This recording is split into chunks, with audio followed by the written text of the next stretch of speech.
Two empires stood at the edge of the abyss, and only one would survive what came next.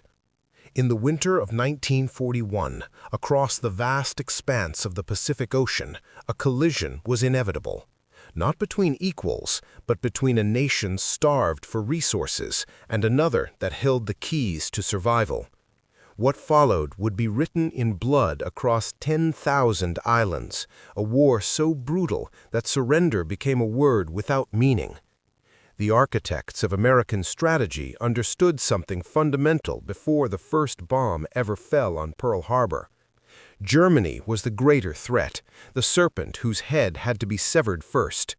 Roosevelt and his military commanders made a calculated gamble: hold the line in the Pacific, pour everything else into Europe, draw a defensive perimeter from Alaska through Hawaii to Panama, and do not yield. But this was easier drawn on maps than executed in reality. Yet the Pacific demanded a different kind of warfare altogether. The Atlantic belonged to Britain's formidable naval power, leaving American carriers free to prowl the Pacific hunting grounds.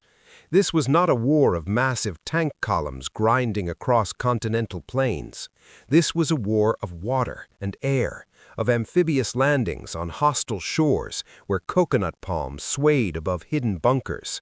A war where shipping routes mattered more than supply lines, where a single aircraft carrier could tip the balance of an entire campaign. The command structure reflected this strange duality of purpose.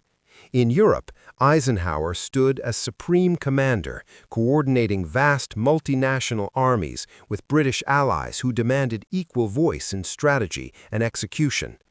The Pacific knew no such unity.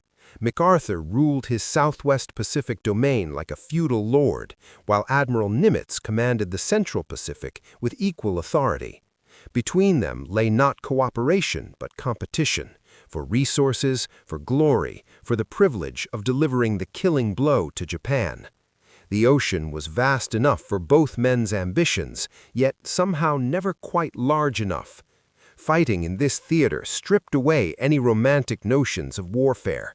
European soldiers advanced through villages and cities, urban landscapes where surrender remained an option, where prisoners were taken and conventions observed. The Pacific offered no such mercy. Japanese defenders transformed coral atolls into fortresses of death, reinforcing their positions with coconut logs that could withstand naval bombardment. They fought not until defeat seemed inevitable, but until death claimed every last man. At Tarawa, Marines waded through waist-deep water under withering fire to claim a strip of coral barely 3 miles long. Nearly 1,000 American boys died for that tiny piece of hell, and 3,000 more bled into the sand.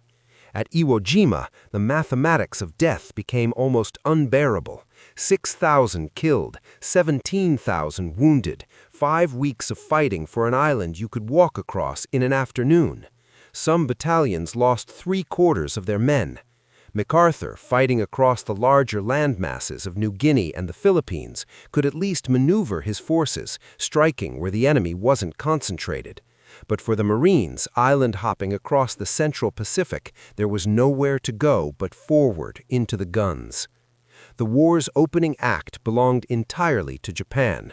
For 6 months, from December through May of 1942, Japanese forces moved with the precision of a well-oiled machine, conquering everything in their path.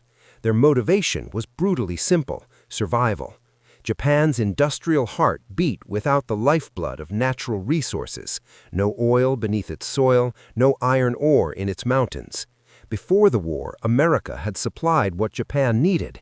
Then Roosevelt and his Secretary of State turned off the spigot, using economic pressure to force Japan out of China. It was a strategy that would backfire catastrophically. The Japanese gaze turned southward to the British and Dutch colonies of Southeast Asia, regions bursting with rubber, tin, and most precious of all, oil. Only one obstacle stood between Japan and these riches: the American Pacific Fleet anchored at Pearl Harbor and the American bases scattered across the Philippines. Every tanker sailing north from the East Indies would pass within striking distance of Luzon.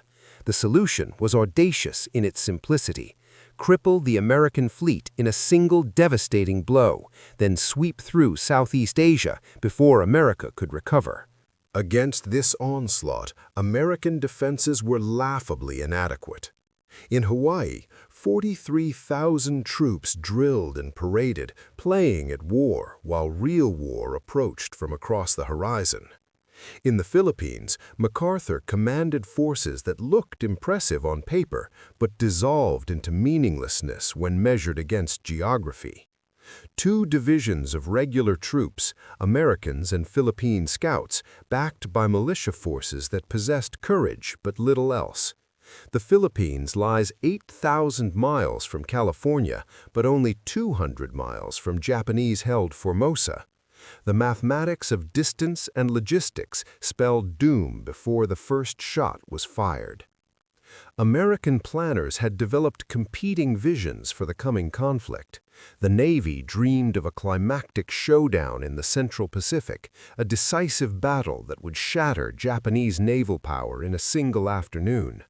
The Army saw no realistic path to defending the Philippines and advocated strategic withdrawal to an Alaska, Hawaii, Panama line. But abandoning the Philippines was politically impossible, so in the final months of peace, frantic efforts were made to reinforce MacArthur's garrison. False hope was placed in the B-17 bomber, a weapons system whose capabilities were wildly exaggerated by men desperate to believe in salvation through technology. December 7th shattered these illusions like crystal against stone. Pearl Harbor burned, while Japanese aircraft methodically destroyed MacArthur's Air Force on the ground in the Philippines. Within weeks, British Singapore fell, the supposedly impregnable fortress collapsing like a house built on sand. Burma, Malaya, the Dutch East Indies, all lost in rapid succession. By March, Japan ruled an empire that stretched across a quarter of the globe. Only in the Philippines did resistance continue, and even there, the end was merely a matter of time.